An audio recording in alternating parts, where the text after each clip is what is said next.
Hi, welcome to 5111 practice exam session. My name is Hyun-Suk Yu, one of your TAs, and today we'll be solving question 4 in your practice exam. So let's look at number 1. Which atom has greater ionization energy? Oxygen or fluorine?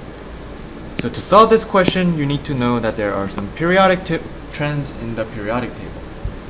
Namely, if you go to the right upper side of the periodic table, you decrease R, increase the ionization energy, increase the electron affinity, and increase the electronegativity.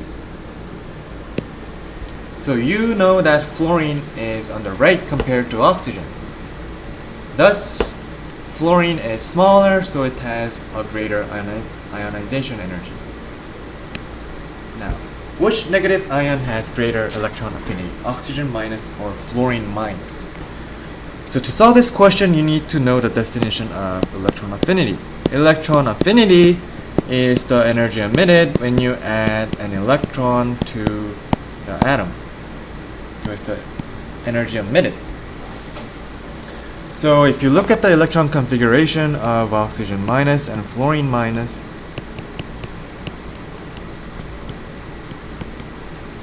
you can see that the 2p orbital for fluorine minus is filled, whereas oxygen atom has an unfilled 2p orbital. Since fluorine minus already has a filled 2p orbital, in order to accept another electron, it needs to fill it up to 3s orbital, and that's very unstable. So F minus doesn't want to accept additional electron, whereas oxygen minus have an orbital that can accept an additional electron.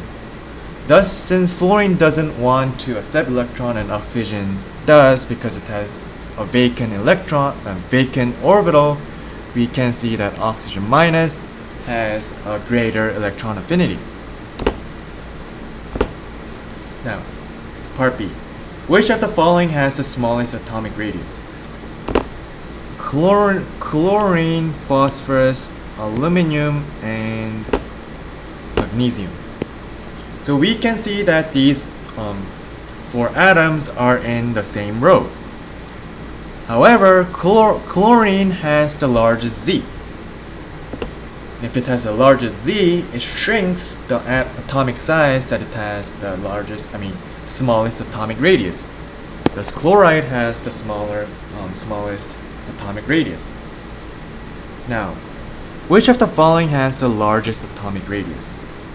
Sulfur 2 minus, sulfur, potassium plus, or chloride minus.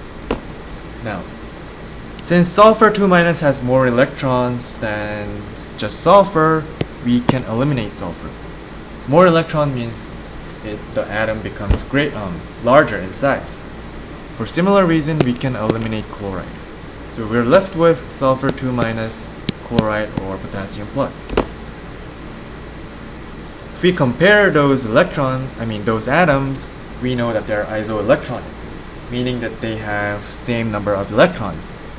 However, we see that potassium has largest Z, whereas sulfur has the smallest Z. And since the one with the smallest Z, it has the largest atomic radius, we can see that sulfur 2 minus has the largest atomic radius.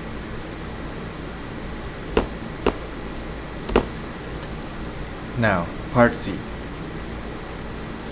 Pick an atom that forms the strongest complex with a good electron donor.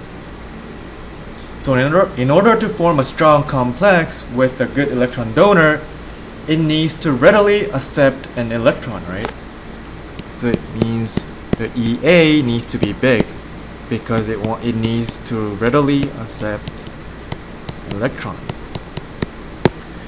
Lithium and potassium are on the left side, so we can eliminate them, and we know that fluorine is in the upper side compared to bromine, so we know that fluorine forms the strongest complex.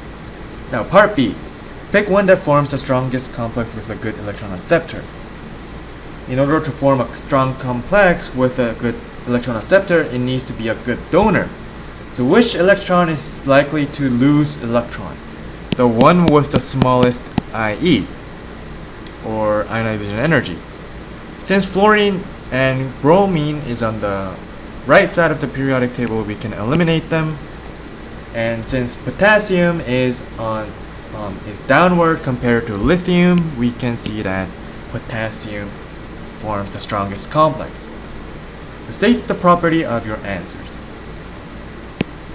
So everything depends on electronegativity, or a measure of how much an atom likes electron.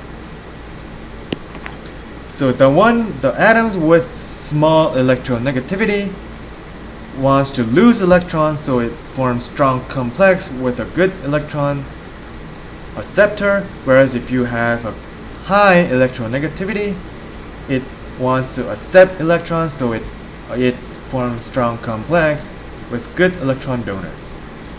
So that's it for question 4, and everyone, good luck with the first exam.